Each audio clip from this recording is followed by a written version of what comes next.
Do you struggle with bloating? That super uncomfortable, distended feeling that makes you feel like you can't wear anything? Well, don't worry, I've got you. We're gonna talk through what you can do in order to reduce bloating. And there's one that I'm pretty sure you've probably heard before that's oftentimes described not ideally. So I'm gonna show you the right way to do it. And then we're gonna talk about some different drainage techniques to make sure that you're draining properly. All right, let's dive in. If you're dealing with bloating, one of the things that can cause bloating is having trapped air in your intestines ultimately. So how does that air get stuck in there? Well, a lot of times it's actually from how we're eating our food. So when you're eating, there's a few things that you've got to do in order to reduce the potential for bloating. The first thing is chew with your mouth closed. When we chew with our mouth open, we're more likely to swallow more air. And the more air we swallow, the more likely it is to get trapped in our abdomen, causing that bloating, distended feeling. So the first thing is, let's make sure we're chewing with our mouth closed. The next thing when it comes to chewing is most of us aren't chewing our food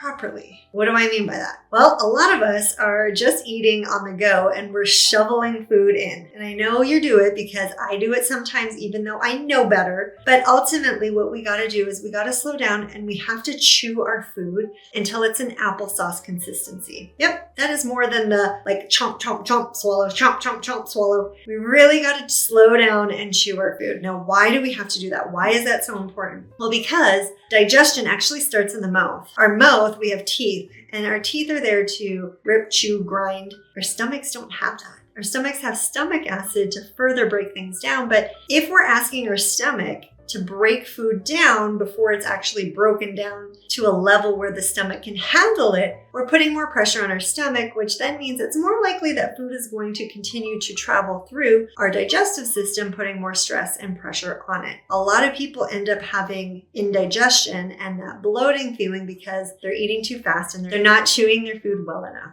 So chew your food until it gets to like an applesauce consistency and or roughly 32 times. Now, if it gets to that applesauce consistency before 32 times, you don't have to keep chewing. Same thing goes with like if you're eating softer foods like soups, like applesauce, like cooked vegetables, you might only have to chew it a few times for it to get to the consistency it needs to be. So the first thing is, let's look at our chewing. Let's slow things down. Let's chew our food more, and let's chew with our mouth closed. This also goes for gum. If you're chewing gum all the time, but you're chewing like this, you're more likely to be swallowing air, which can cause that bloated feeling. All right, that's number one. The next thing that's really important actually is hydration. Now you might be like, well, what the heck? What the heck does hydration have to do with bloating? Well, if we have bloating, it could be that we're actually not having regular bowel movements. And we might not be having regular bowel movements because our transient time, meaning the amount of time that it takes from food entering our mouth to exiting in the toilet, is too long. We want that time to be less than 24 hours. Sometime between like 16 and 24 hours is ideal. Too fast, we have diarrhea. Too slow, we end up with constipation. And when we have constipation, what happens is our body starts reabsorbing some of the water from the fecal matter that's in our intestines. So when we're dehydrated, our body is going to automatically start to pull more water from our intestines to try and make up for that dehydration in other areas of our body, making us constipated. So when we're constipated, we are more likely to deal with bloating, gas, flatulence, like all those things. So making sure that you're having regular bowel movements is super duper important. Now, one thing that can really help is getting a Squatty Potty. And honestly, like 10 years ago, I'm like, that invention is like the dumbest freaking thing in the world. Like, who the heck needs a stool next to their toilet? Like, that's just stupid. Unless like your feet don't touch, you know what I mean? And like little kids, this is ridiculous. I stand corrected. I freaking love my Squatty Potty. Why? What it does is it actually puts our hips into the right position. So it lines our colon up so that it makes it easier for us to have a bowel movement. That means we're more likely to have regular bowel movements when we're not straining and when everything's in the right position. So a Squatty Potty actually is quite beneficial, and it's not just for kids. I have one in every bathroom of my house, even though I personally really only use one bathroom in my house. So take that for what it is. Now, if you're somebody that has constipation, you're gonna wanna watch my abdominal massage, and we'll post the link below. The way that I teach it is the way that you want to do it. Most people teach abdominal massage starting on the right side, moving to the left. Guys, we cannot move a traffic jam starting at the car at the back of the line. And that's what we're ultimately trying to do when we start on the right side and move over to the left. We're really trying to move all of that compacted fecal matter and push it all out at the same time. Another example would be a really heavy wet snowfall. You may be able to tell I'm from Canada. So if we have a lot of heavy wet snow and we're okay, I'm gonna start at my driveway, the top of the driveway, right where the garage is, and I'm gonna just push all of this snow all the way down. Guys, you're not gonna be able to. It's not gonna happen. Why? Because it's too wet and heavy. The same thing in our intestines. That fecal matter is so heavy and compacted.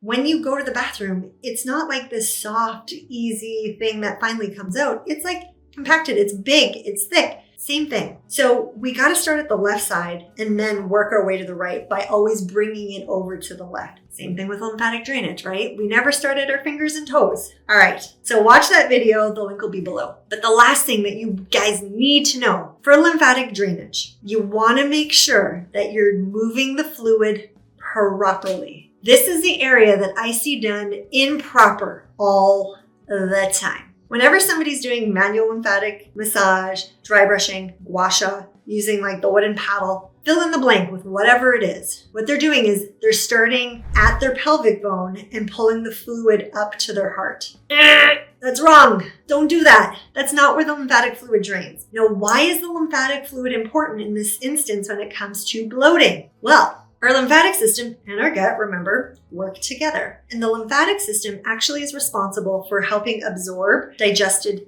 fats and transporting them. So do you guys remember the node, the cisterna chyli? Well, the reason it's called the cisterna chyli and the reason that that specific node is called that is because it's right in where the digestive system is absorbing and breaking down the food and absorbing those fat-soluble vitamins, so A, D, E, and K. That lymphatic fluid coming from the gut that is rich in those fat-soluble vitamins is called chyli. If we are not draining properly, what happens is we end up with bloating because our digestion and then the transportation of those fats is not being done properly. So we got to make sure that what we're doing is we're moving that lymphatic fluid appropriately. So the first thing you got to make sure you are doing is you are diaphragmatic breathing. Remember, the only way to move fluid from our belly button down is diaphragmatic breathing. So making sure you're doing that deep belly breathe. We can't be doing shallow chest. It's not going to work. The next thing is when you're doing lymphatic drainage, because if we have fluid building up in that area, doing some lymphatic drainage can really help with bloating. I hear this all the time. Oh my gosh, when I started doing the specific 7, my bloating got so much better. And then when I added manual lymphatic drainage to it, my bloating got even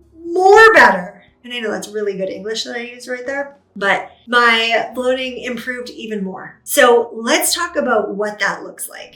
All right, so what you're gonna notice is I have a line going down my body and going across my body. So I'm splitting myself into 2, ultimately, right and left. And then I'm splitting myself from my belly button to upper and lower. Now, most of the time, bloating happens right closer to the lower, closer to the abdomen, the belly button, I should say. Why this is important to know is these 4 quadrants drain in very different locations. So if you're doing manual lymphatic drainage, you have to know where to move the fluid. So the upper 2 quadrants are going to drain into your armpits, the respective armpit. So the right upper quadrant is going to drain into the right armpit. The left upper quadrant is going to drain into the left armpit. The right lower quadrant is going to drain into the groin, and the left lower quadrant is going to drain into the left groin. What does that mean? That means that when we're working on the upper quadrant, we need to bring the fluid up to our armpit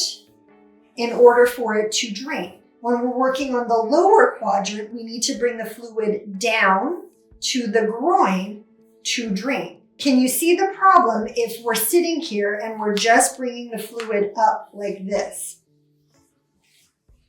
This fluid over here isn't going to drain anywhere. You're not going to get great results. So that's why it's so important to know what direction to drain your lymphatic fluid in order to get the best results. So again, just a quick recap. The upper quadrants drain into the armpits. The lower quadrants drain into the groin. So when you're doing lymphatic drainage, knowing where to move the fluid is going to be extremely important and vital for your results. I hope you implement some of these techniques in order to help reduce bloating. And of course, there is more causes to bloating. And if it's something that you're doing a lot and struggling with a whole ton, make sure you go get it checked out to make sure that there's nothing more serious going on. But I've had many people who have gotten checked out. They're told nothing is wrong. And then when they start implementing better chewing, proper hydration, abdominal massage to make sure that they're pooping, and proper lymphatic drainage, their bloating completely goes away or gets way better. Let me know below what you've tried and how it's working for you. I'm excited to hear. Thanks for being here and happy draining.